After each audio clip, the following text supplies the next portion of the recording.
is wide open. After the turnover. He's got a man. Harburg going deep. Caught. Kind of now break down the Illinois game and see what are we looking at here. How well is Illinois? This is one of these teams we took at the beginning and thought that this is probably an easier win. And I don't know if we want to say that. Because if you look here, this is overall in their 3 games, they're 3-0. They're averaging about 33 points per game. I think that's about where the Huskers are, somewhere in there. But they're only giving up less than 9 points a game. Now, Nebraska has given up 20, so they're averaging about 6.6, something like that, 6.67 if I had to guess. So I expect could this be a defensive game? Probably. You could see rushing wise, they've rushed for 520 yards, averaging 153 yards per game. And they've and their opponents have only the opponents are averaging 125.7, which is good to me considering the teams they played. Now they did play Kansas, and a lot of people's putting them up there because of that game that they beat a ranked Kansas team. But then Kansas went and lost to UNLV. UNLV's a decent team, but again, you're now starting to think, okay, is just Kansas not that good? And to me, this is a good sign. Now, if you go to the passing, they average 225. So to me, they're not too far. They do throw a little more, and then they probably run. But they got a big runner. On the opponent side, they throw for 150. So even though they've given up only less than 9 points, the defense is decent, but I don't think they're as good as they were last year, to be honest with you. And our offense is better than last year. So if you look at these, we go back and look at, they've averaged 6 penalties a game. They're averaging 6 penalties a game. Really good. I think that's good. You average to me less than 6 or 7. You're doing pretty good in a game. Where their opponents is less than that.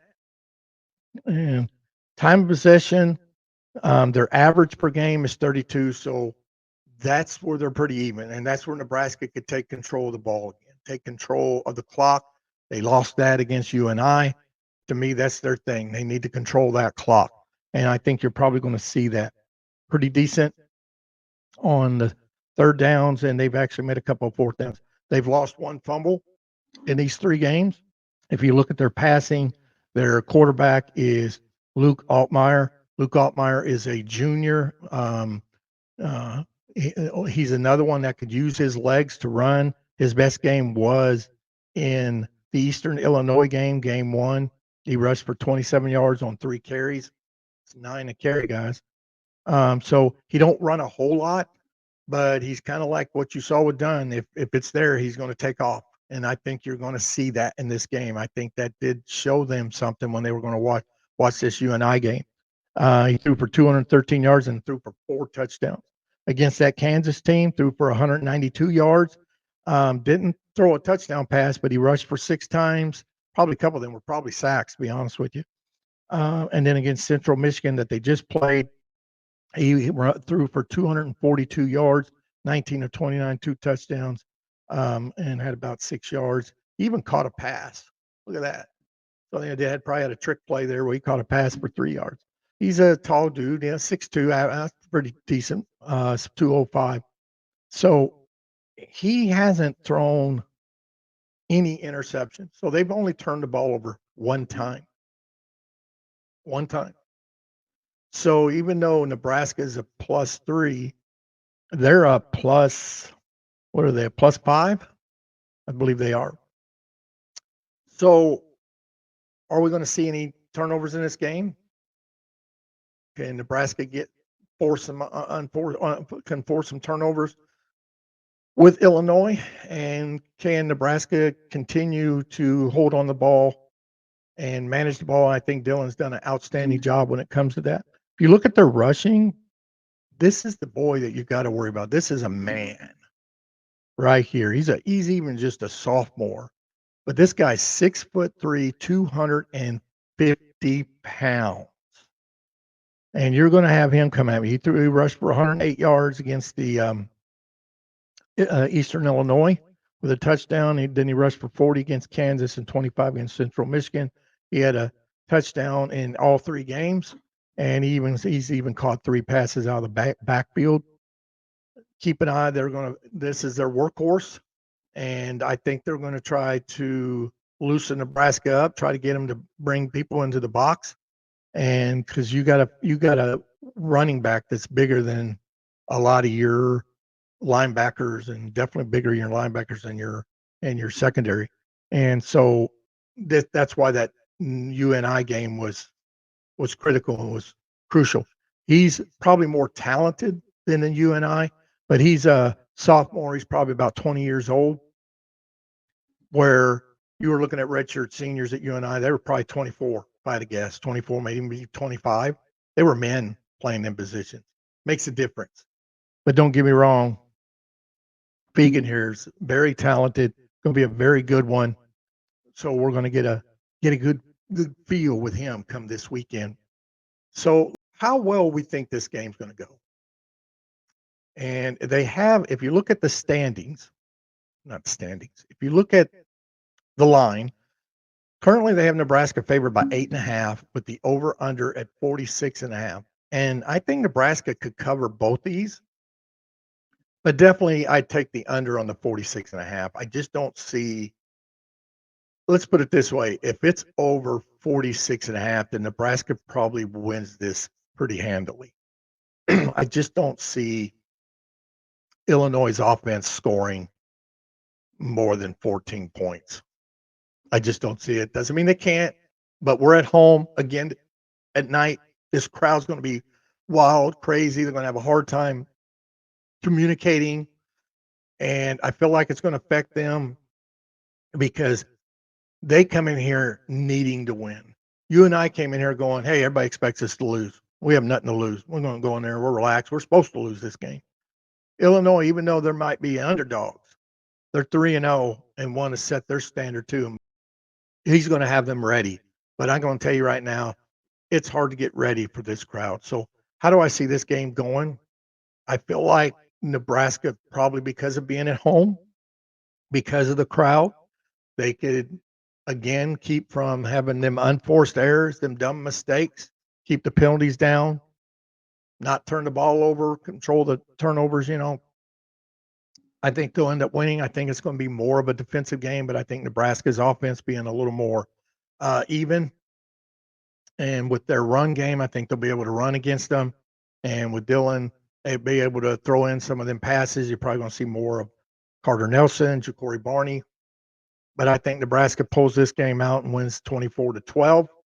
Again, I don't expect this to be a high-scoring game. 24 might even be a little high. It could be 21-12. I see 21-14. I probably wouldn't touch the line at 8.5. I'm one of those that when you're at a point where you really not want to take that line, if you had to take the line, you always go with the plus points and take Illinois plus the 8.5. But it's one I'd probably leave the plus, and if I went with any line, I'd go with the under at 46.5. But either way, this is going to be two good defenses going at each other. I think the defense is going to probably dominate this game a little more than the offenses. But don't be surprised if we do score a few more points. Nebraska held them to 7 points last year, and they even scored 20 points. That was one of their better offensive performances was last year, and we're a better offense than we were last year. So I could see us scoring a little more. I just don't see the defense giving up more than 14, maybe 20. But you got to think the only 2 games this defense last year gave up some points was Michigan, and then when the Colorado game got out of hand with the turnovers. And of course, we've improved. We're a big improvement on the defensive side this year. And you saw how we handled Colorado in that rematch. And I just don't put Illinois in the category of Michigan or Ohio State offensively. So I just would be shocked if they scored more than at max 20 points. So I feel like if Nebraska could get up in the 20s, 21, 24, 28, something like that, they'll probably win this game. I just don't see Illinois scoring that much. So I'm going to leave my score around 24-12. And tell me in the comments below, what do you guys think? Do you think this is going to be a scoring game? It's going to be a defensive game? How do you think we're going to do? Does Illinois have a good chance of winning this game here in Lincoln? I feel like the crowd's going to be a big impact. I think it's just going to be super big. We're hungry for this, so our crowds are going to be a little more rowdier. And don't be surprised when we finally get on the road, our crowds are even there with them as well.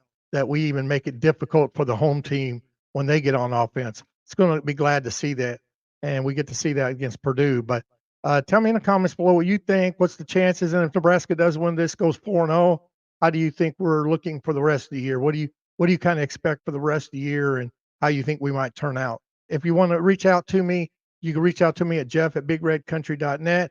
And if you want to go to one of the home games and you want to reach out and email me telling me which game, first one that emails me, I'd probably let them go. I'm probably only going to go to this game Friday, and it'd probably be my last home game I go this year. I do have tickets to the Iowa game, which is in Iowa City.